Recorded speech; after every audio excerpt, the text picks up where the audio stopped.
are moments in life when time seems to pause, not in sorrow, but in reverence. Today is one of those moments. We gather not because someone is gone, but because someone truly lived a life so rich in kindness, so full of purpose, so deeply rooted in love and encouragement that it continues to echo in this room, in our hearts, and in every life he touched.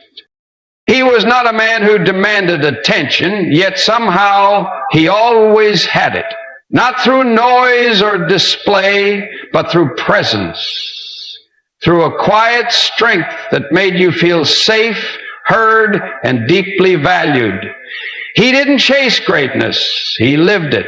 By showing up, by giving more than he took, by believing in others even when they couldn't believe in themselves.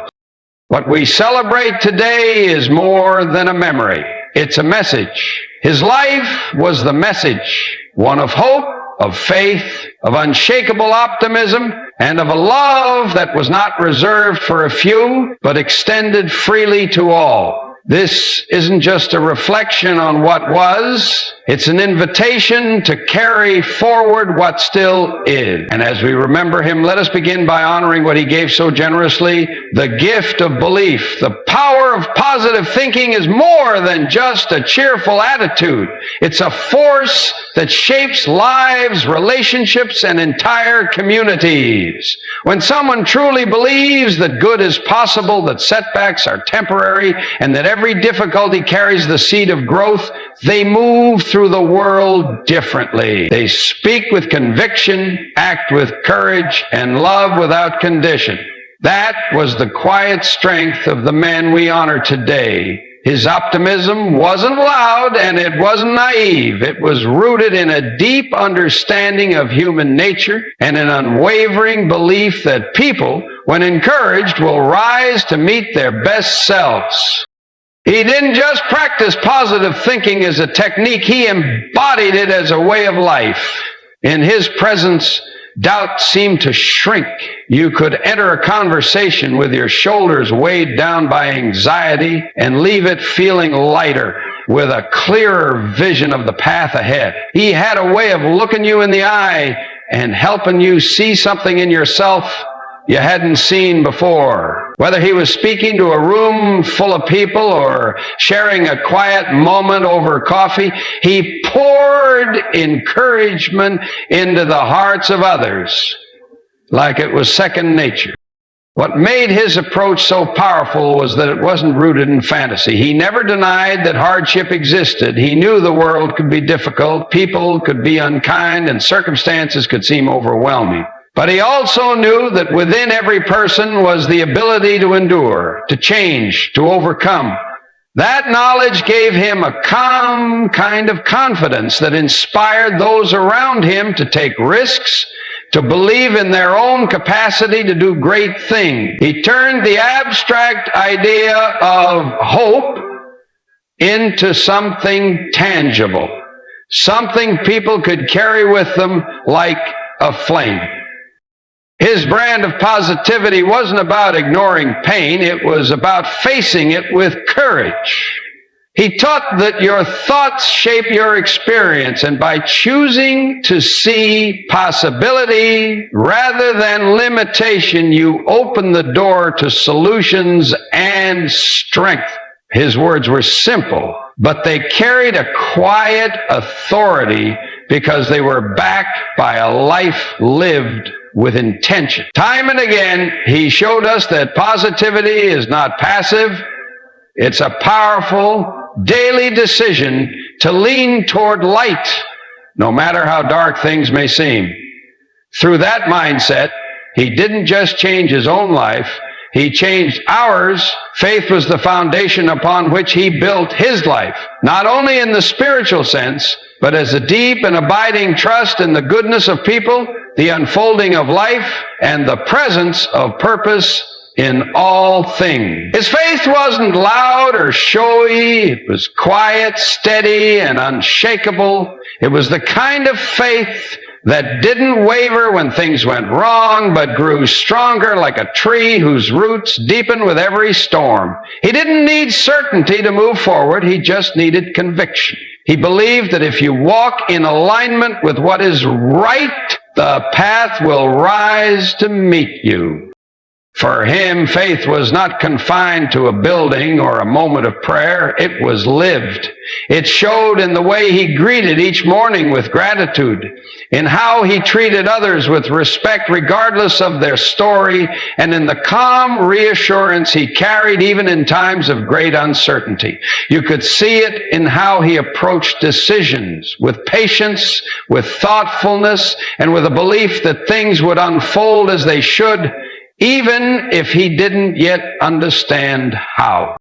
He often said that believing in something greater than yourself doesn't mean everything will be easy. It means you will never be alone. He lived that belief with a kind of grace that didn't preach, but instead invited.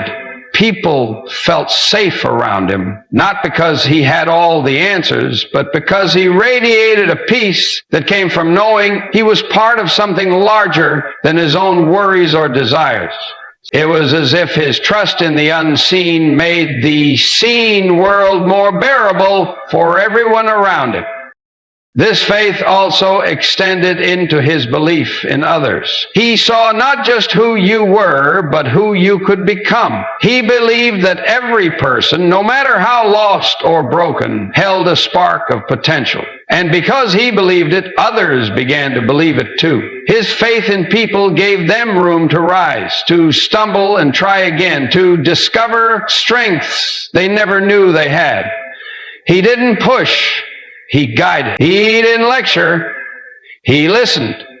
His quiet confidence became a mirror for others, reflecting back the best of themselves. To him, faith wasn't a shield from hardship. It was a lantern through it. It lit his way through loss, through disappointment, and through the quiet struggles no one else saw. That light didn't just guide him, it warmed and illuminated the lives of everyone he touched. Encouragement for him was not something reserved for special occasions or carefully chosen words. It was a natural expression of who he was. He didn't see encouragement as a grand gesture, but as a daily act of kindness, something as vital and routine as breathing. Whether he was speaking to a colleague, a friend, a family member, or even a stranger, he always seemed to sense exactly what someone needed to hear to keep going. And more importantly, he gave it freely, without expectation. Encouragement in his hands wasn't flattery. It was truth, spoken with love.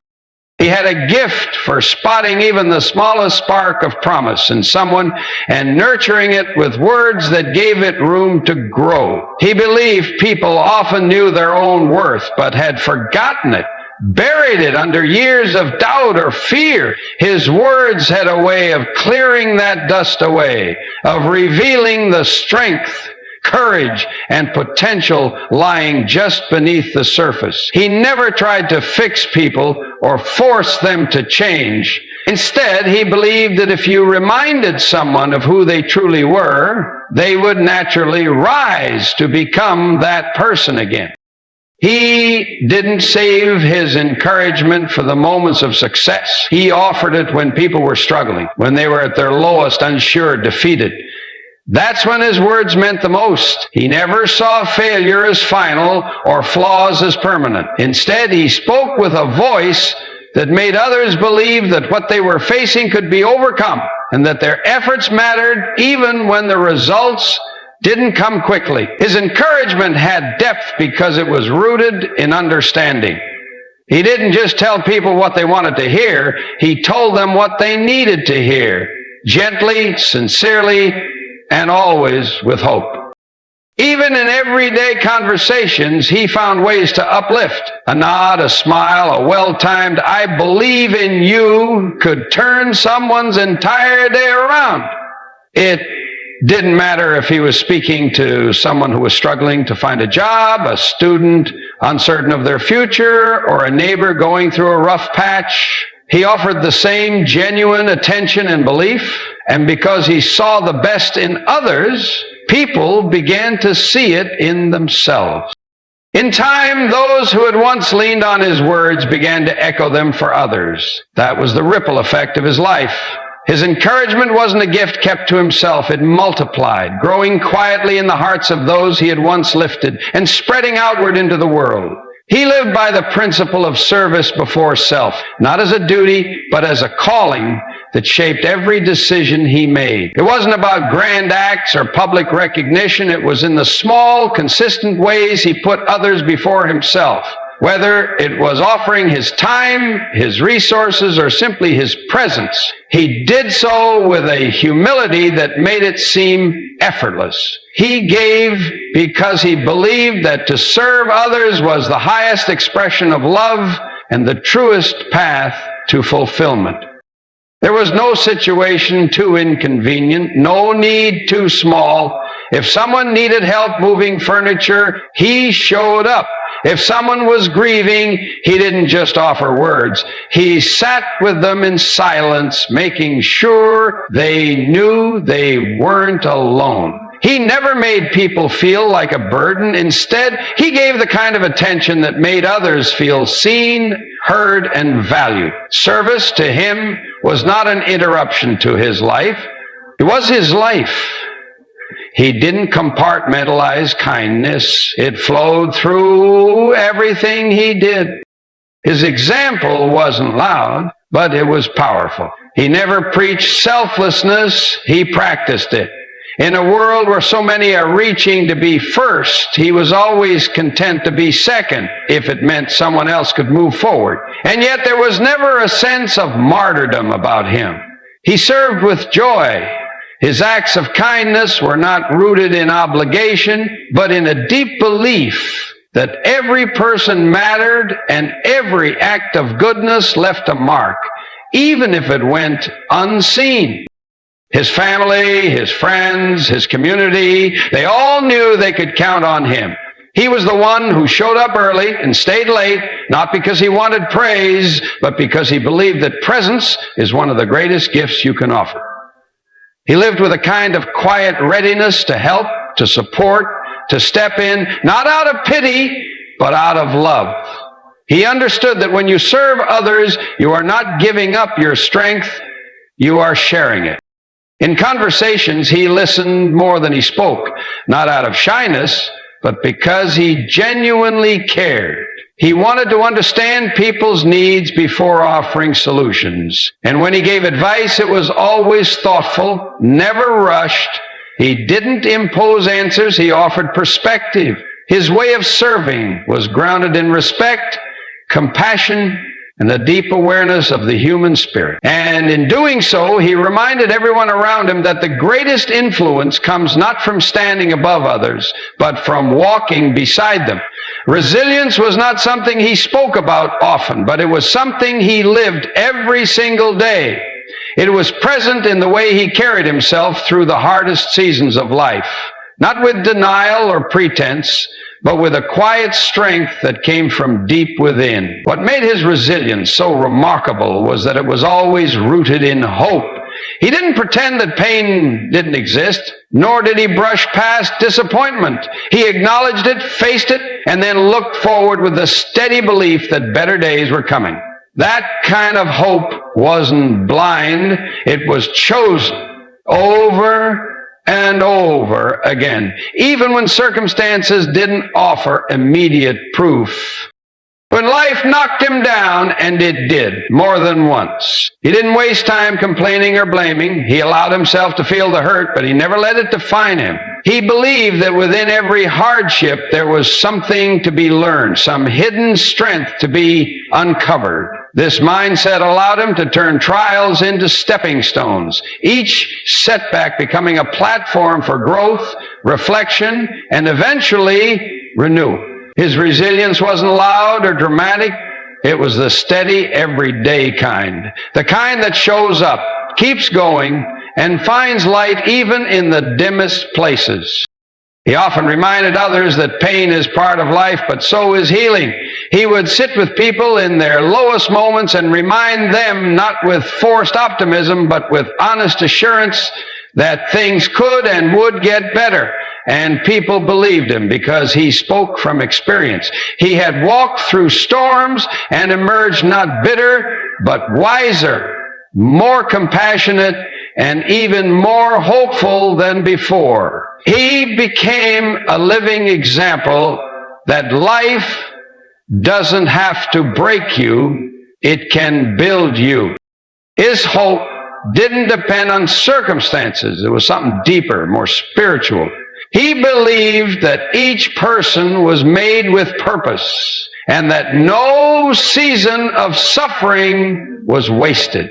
He didn't expect life to be perfect. He expected it to be meaningful. That belief carried him through challenges and made him a source of comfort and encouragement to others. Even when he didn't have answers, he had presence. Even when he couldn't fix a problem, he could share strength simply by showing that it was possible to endure with grace. People around him learned not just how to survive tough times, but how to grow through them. His life taught that resilience isn't about never falling, it's about always rising, and doing so with hope as your constant companion. His life was not simply a collection of years or accomplishments. It was a living message, a legacy of upliftment that reached far beyond the boundaries of his own experience. He understood, perhaps better than most, that the way you live each day matters more than any title or recognition. He wasn't interested in leaving behind monuments or medals. What he wanted, what he did, was leave behind better people. His influence wasn't in speeches or declarations, but in quiet conversations, steady encouragement, and simple acts of kindness that lingered in the hearts of others long after he had moved on. Those who knew him often found themselves carrying his words long after they were spoken. A phrase of encouragement, a gesture of support, or even just the way he looked at someone with belief in his eyes. It stayed with people. It made them want to try again, to believe in themselves, to offer the same warmth to others that they had received from him. That's the kind of legacy he left. Not one made of things, but of character. He was never the loudest voice in the room, but he was often the one people remembered most. Because what he offered wasn't noise, it was depth, sincerity, and presence. There were times when his impact wasn't fully visible. He didn't always know the ripple effects of his actions, the way a few kind words helped someone through a difficult moment, or how his unwavering belief inspired someone to make a life-changing decision. But that didn't matter to him. He didn't give in order to be acknowledged. He gave because it was in his nature to do so. He gave because he understood that small acts done with love can echo far beyond what we ever imagined. He wasn't trying to be remembered. He was trying to make a difference, and he did, not by demanding attention, but by offering his attention to others. In doing so, he elevated those around him. He gave them space to grow, to be seen, to feel worthy. That's why even now his influence lives on, not just in memories, but in actions. In the way someone else now stops to listen a little longer, or encourages a struggling friend, or faces a challenge with quiet courage. The life he lived was his message. And that message continues not in words etched on stone, but in the lives he touched, the hearts he lifted, and the good he passed forward through others. As we reflect on the life and messages of this remarkable individual, let us not simply remember the past, but carry it forward. His legacy is not bound by time or place. It lives in each of us, in every act of kindness we extend, in every word of encouragement we speak, and in the belief we carry for one another, even in our hardest moments. He taught us that true greatness is found not in accolades, but in the quiet ways we touch lives, inspire hope, and build each other up.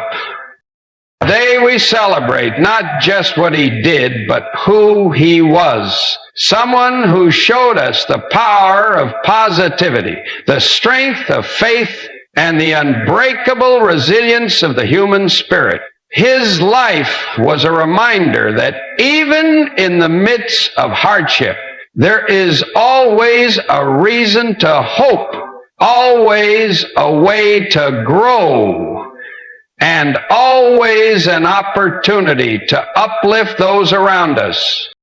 As we leave here today, let us carry his message in our hearts, to serve, to encourage, to believe in one another, and to always choose hope. In doing so, we honor his legacy and ensure that the light he shared with us continues to shine brightly in the lives of others, just as he did for us.